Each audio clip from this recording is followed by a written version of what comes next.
Hi guys, welcome back to the Rabbit Learning.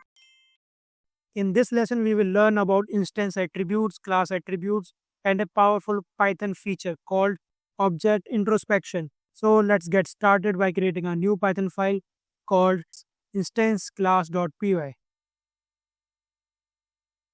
So what are instance and class attributes? In Python, attributes are belong to instances, which is unique to each object, and classes shared across all objects of the class. Let's understand this better through an example. Let's copy the code of constructors.py in the instance class.py and remove this line. Now let's create a company object, company equals to Google in the double quotes, and let's create an object e1 equals to employee 90,000 and name Govind in the double quotes, comma 7, which is the bond year, dot. Now print even dot company, and then if I run this program, you will see the error. And if I run the program, you will see the output Google.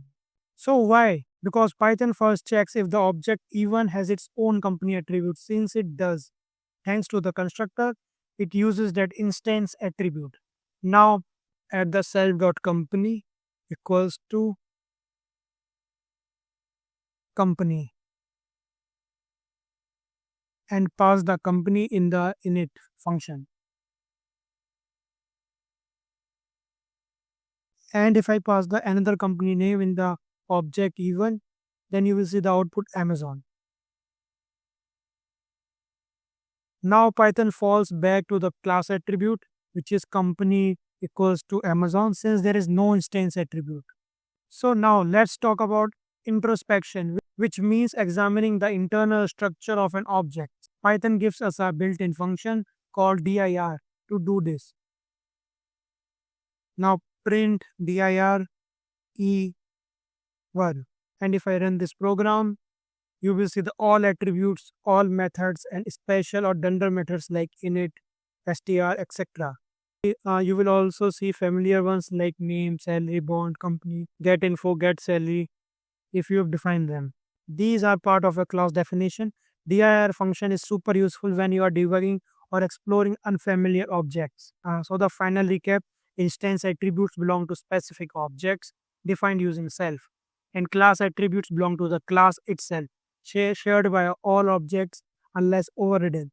And Python prioritizes instance attributes over class attributes. That's it for the section. You are now equipped to handle both instance and class attributes confidently and even peek inside object using introspection.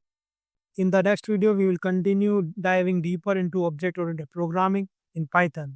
So see you there.